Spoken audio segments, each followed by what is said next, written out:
Excellence,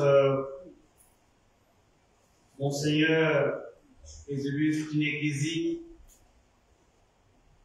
évêque du diocèse de Port-Gentil, cher fils Panide Landouno Venceslas, Mitsamissima Roland Vianem, Mwendou Moulungi Valérien Nectaire, Zaoum Makoso Louis Bertol et Wainda Sosten. Chers prêtres, chers parents, frères et sœurs bien-aimés, la paix du Christ. Amen. Le Seigneur, dans l'évangile de ce matin, exulte, et nous pourrions même dire qu'il danse. Et nous aussi, ce matin, nous sommes dans la joie pour ce pas nouveau et important accomplissent nos chers fils. Ces fils que, dans l'évangile d'aujourd'hui, le Seigneur appelle les tout petits. Frères et sœurs, en général, les enfants, les tout petits, dans quelques traductions, c'est marqué les nourrissons. Eh bien, ils sont dans une condition de dépendance radicale. Un enfant, quand il vient au monde, il est complètement dépendant de ses parents. Et souvent, les tout petits sont considérés comme n'ayant aucune capacité de comprendre les choses de la vie, encore moins les choses de Dieu. Ils sont incapables de comprendre la volonté de Dieu, incapables de comprendre les saintes écritures. Dans sa prédication, Jésus déclare que le royaume de Dieu est à recevoir gracieusement, gratuitement. Il ne s'agit pas d'une conquête due à notre ascèse physique. Ce n'est pas à force de jeu, de privation, n'est-ce pas, que le royaume de Dieu nous est donné. Il ne s'agit pas non plus de capacité intellectuelle ou spirituelle. Et seuls ceux qui se reconnaissent enfants, c'est-à-dire incapables et incompétents, sont à même d'accueillir et d'entrer dans le règne de Dieu. Car la seule attitude possible est celle de la confiance totale en Dieu. L'œuvre de Dieu, c'est que vous croyez en celui que Dieu a envoyé, son Fils Jésus. Alors pour entrer dans cette dynamique, eh bien, il faut de la confiance et de l'obéissance, n'est-ce pas, être touché.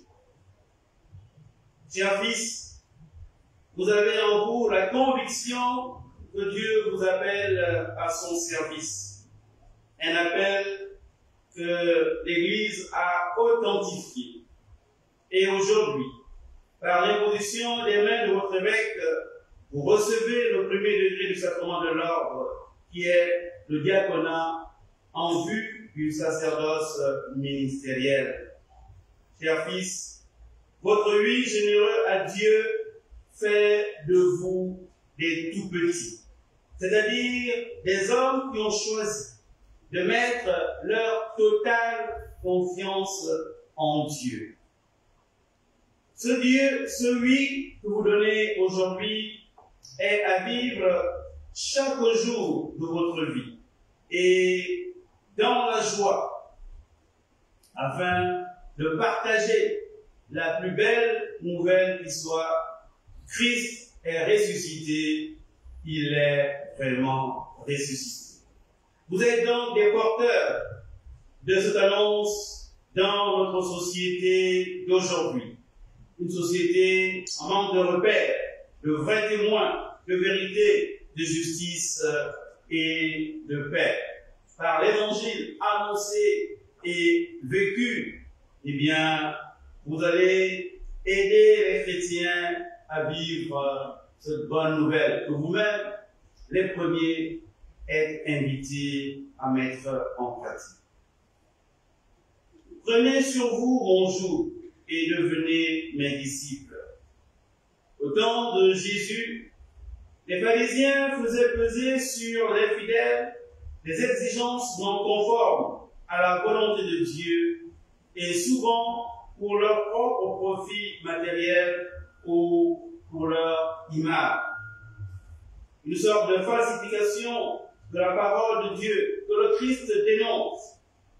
Il lie de pesants fardeaux et les impose aux épaules des gens, mais eux-mêmes se refusent de les remuer du doigt. Matthieu 23, chapitre 4.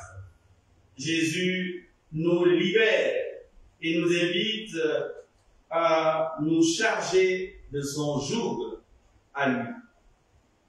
Alors là aussi, vous serez appelés à être des guides, et non pas des gens qui font sentir leur pouvoir sur les fidèles, qui apportent d'autres fardeaux que les gens ont déjà.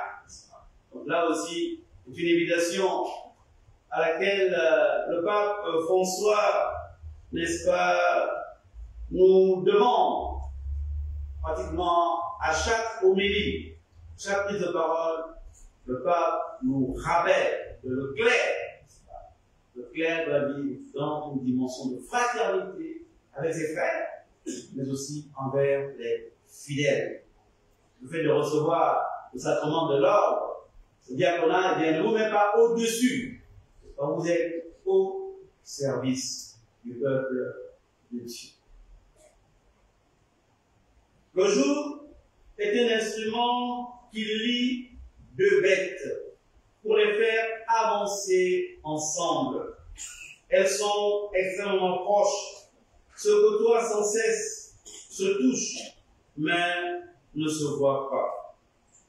En proposant un joug, Jésus allège la charge et la répartit sur deux. Le Seigneur veut être avec nous, porter la charge avec nous. Le crucifié est vivant. Il vient nous rejoindre sur nos routes de misère. Il vient faire transfigurer la marque des clous, la marque des souffrances que nous recevons de la vie. Il vient les porter avec nous et les faire transfigurer. Ces souffrances, ces misères, eh bien, deviennent pour nous des chemins de salut.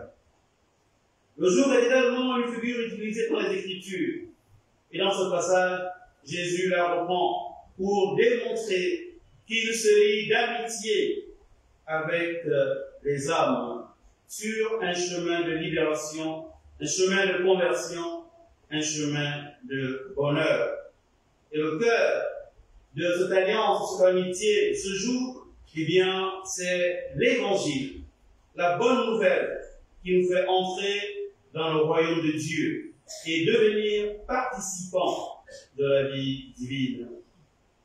Chers fils, la vie à laquelle vous êtes appelés est un chemin prenant et exigeant. À la vigne du Père, le premier vigneron, le Christ est lui-même le premier à travailler avec vous. C'est lui qui fait avancer le royaume. Il est lui-même à l'œuvre le premier dans son Église. Et la charge que vous portez, eh bien, ce jour sera toujours avec la grâce de Dieu. Oui, le Seigneur vous accompagne, il vous soutient et il vous équipe. Et ce sera la condition de votre fécondité dans le ministère. L'immensité de la tâche et la conviction que vous êtes comme des vases fragiles doit vous faire prendre conscience chaque jour davantage que sans lui, sans le Christ, eh bien, vous ne pouvez rien faire. Chers fils, en vous disant ma joie de vous accueillir comme diacre dans la Sainte Église catholique, nous vous confions à l'intercession de Sainte Catherine de Sienne, afin que vous soyez des serviteurs à l'image du Christ, venus non pour être servis, mais pour servir et donner sa vie dans l'obéissance du Père et l'amour de son peuple. Appel du Christ. Amen.